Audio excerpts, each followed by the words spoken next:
बिस्मिल्लाहिर्रहमानिर्रहीम। फ़हीम महबूब आपसे मुखातब है।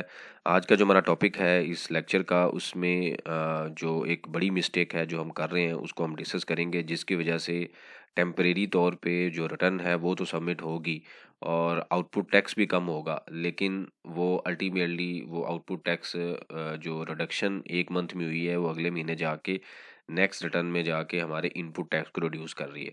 तो ये बेसिकली रिलेटेड है फॉर जो क्रेडिट नोट है जिसके ऊपर अभी तक क्लैरिटी नहीं है।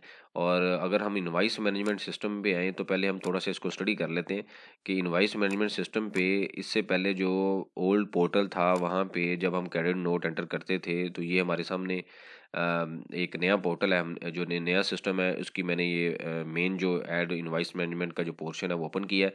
तो यहाँ पे जब परचेज पे आप क्लिक करते हैं तो यहाँ पे जब यहाँ पे इनवाइस टाइप हम सेलेक्ट करेंगे कोई भी, तो यहाँ पे डेबिट या क्रेडिट आता है, यानी कि डेबिट या क्रेडिट नोट आता है। फॉर एग्जांपल अगर हम एग्जांपल लें तो मैं यहाँ पे अपना आईडी कार्ड नंबर लिखता हूँ और उसके बाद इसको हम सर्च करते हैं तो ये आप देखें तो ये परचेज इनवाइस आ रहा है, सेल टैक्स विद हेल्ड आ रहा है, ठीक है। और परचेज के अंदर ये है क्योंकि परचेजर जो है वो जो जो भी एंट्री हम करेंगे, जो परचेजर है वो डेबिट या क्रेडिट नोट एंटर नहीं कर सकता इस सिचुएशन में। लेकिन अगर हम सेल इनवाइस को सिलेक्ट करते हैं, फॉर एग्जांपल मैंने सेल इनवाइस को सिलेक्ट किया तो यहाँ पे मेरे सामने तीन ऑप्शन आएंगी, सेल इनवाइस है, डेबिट नोट है या क्रेडिट नोट है। तो पिछली रिटर्न में अगर आपको याद हो तो जब मैंने अगर आपको सेल किया है और आपने कुछ स्टॉक रिटर्न किया है तो जो सेलर था वो भी एंट्री कर सकता था और जो बायर है वो भी एंट्री, यानी कि डेबिट या क्रेडिट नोट दोनों पार्टीज कर सकते थे।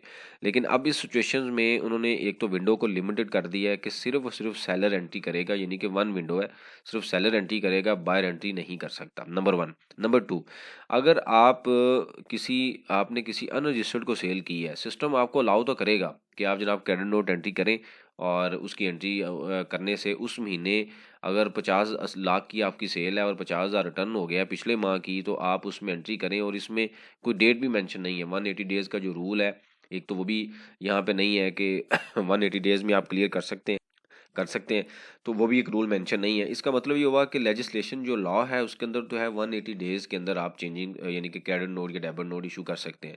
तो एक तो उसमें चेंजिंग से हमें ज़रूरत है, वो अभी तक नहीं हुई, हो सकता है फ्यूचर में या तो इस विंडो को अपडेट कर दिया जाएगा या उसमें कुछ चेंजिंग्स आएंगे, लेकिन अभी तक क्लैरिटी नहीं है।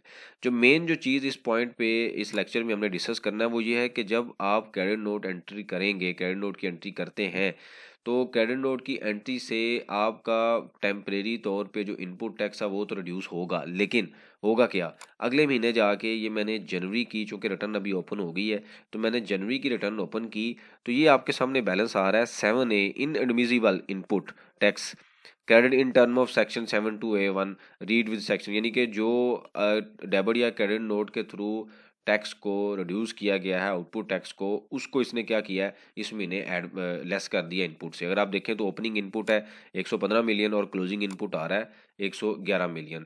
अब अगर इसकी डिटेल पे मैं क्लिक करूं तो ये एक प्रैक्टिकल केस स्टडी है जो आपके सामने मैं शेयर कर रहा हूँ कि ये गलती आप मत करें, ठीक है। ये एक जिन लोगों को क्लैरिटी नहीं थी उन्होंने अनरजिस्टर्ड की भी सेल एडजस्ट की, तो हुआ क्या कि अनरजिस्टर्ड की सेल सिस्टम में हम सिस्टम ने आउटपुट टैक्स को टेम्परेरी तौर पर रिड्यूस तो कर दिया, लेकिन अगले महीने जाके जितनी उसकी रिडक्शन थी वो सारी की सारी इनपुट से माइनस कर दी। मतलब इनडायरेक्टली वो समझ लें कि आपको उसने सेल टैक्स की एडजस्टमेंट दी नहीं, उसने ये कहा कि जी मैं ठीक है आपकी रिटर्न तो एडजस्ट कर रहा हूँ लेकिन आपको मैं सेल टैक्स का क्रेडिट नहीं दूंगा। तो ये एक बड़ा इशू है, बड़ी मिस्टेक है। अगर आपके पास अनरजिस्टर्ड की कोई सेल है और आपने एंट्री कर रहे हैं तो एक चीज़ याद रख लें कि अगले महीने जाके वो आपके इनपुट से माइनस होगी चीज़ें। और ये नेशनल सेल टैक्स रिटर्न जो सो कॉल्ड हमें भी कहा गया है कि जी ये जो पोर्टल है ये चल रहा है, तो उसके अंदर जो इश्यूज हैं, अगर एक टैक्स पेयर के जो प्राइमरी फंडामेंटल राइट्स हैं वो क्लियर नहीं है तो किस तरीके से काम करेंगे। अब फॉर इसकी एग्जांपल अगर हम लेते हैं वो ये है कि आपकी सेल दो तरह की है, एक आप रजिस्टर्ड को सेल कर रहे हैं, एक अनरजिस्टर्ड को सेल कर रहे हैं। और रूल ने कह दिया है कि जी आप मंथली 10 मिलियन तक अनरजिस्टर्ड को सेल कर सकते हैं, जिसके ऊपर ऑलरेडी हमने लेक्चर देखा हुआ है, जिसमें इनपुट नॉट क्रेडिट सेक्शन 73 के ऊपर हमने लेक्चर स्टडी किया हुआ है। एनुअल जो लिमिट है वो 100 मिलियन है और मंथली 10 मिलियन है। तो अगर आप उसमें हमें अलाउ कर रहे हैं तो हमें जीएसटी भी अलाउ करना चाहिए। अगर मैं अनरजिस्टर्ड को सेल करता हूँ और बिजनेस के अंदर ऑपरेशंस हैं और एक्चुअल में जब बिजनेस होता है तो चीज़ें सेल भी होती हैं, रिटर्न भी होती हैं।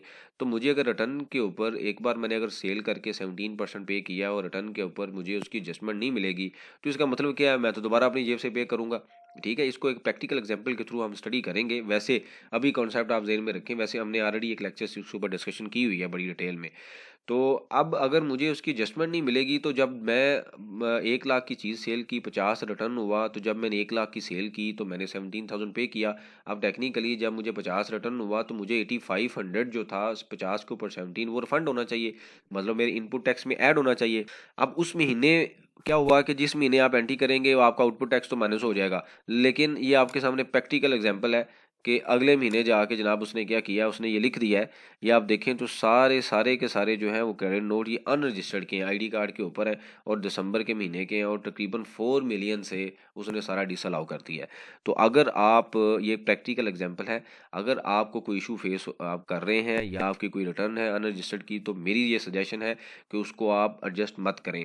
इसके ऊपर मैं एक सेपरेट टॉपिक, एक डिस्कशन मैं करूँगा, मेरी ये डिस्कशन चल रही है कंसर्न पर्सन से कि इसके ऊपर बेस्ट सोल्यूशन क्या हो सकता है। मतलब हम उसको रिटर्न में भी एडजस्ट करें या सिर्फ और सिर्फ जब स्टॉक रिटर्न हुआ है तो हम उसको अकाउंट्स में रिफ्लेक्ट करें और उसकी एक रिकन्सिलेशन बनती जाए कि हमारा रिटर्न में जो बैलेंस है वो डिफरेंट है और जो एक्चुअल में बैलेंस है वो डिफरेंट है। तो दोनों का जो डिफरेंसेस है वो एक आइडेंटिफाइड डिफरेंसेस हों और रिकन्सिलेशन उनकी बनती जाए, ताकि जब फ्यूचर में कभी नोटिस आए तो हम उसको रिप्लाई कर सकें।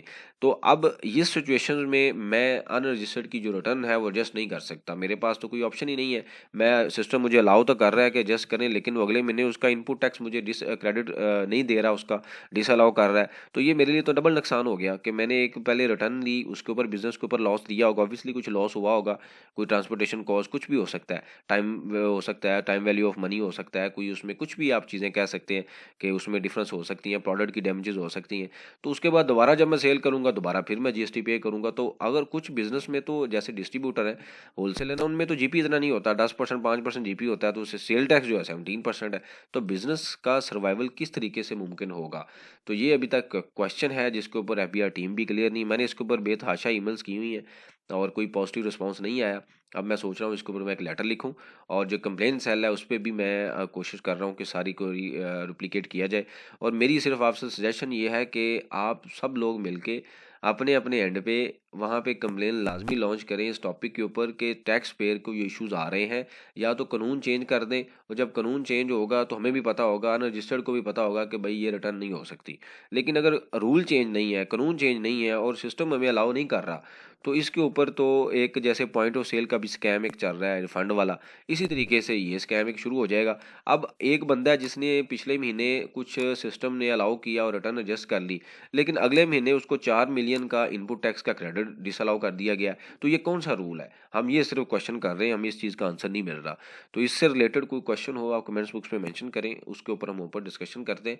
और मेरी सजेशन यही है कि आपको अगर ये इशू फेस कर रहे हैं, तो क्योंकि बिजनेस, कोई भी बिजनेस पाकिस्तान में ऐसा नहीं है जो सारे का सारा रजिस्टर्ड हो, अनरजिस्टर्ड भी होता है, पोर्शन कम हो सकता है, परसेंटेज कम हो सकती है, लेकिन तकरीबन सारे जो इकॉनमी अभी तक डॉक्यूमेंट नहीं हुई, सप्लाई चेन में बेशुमार लोग हैं जो अनरजिस्टर्ड हैं।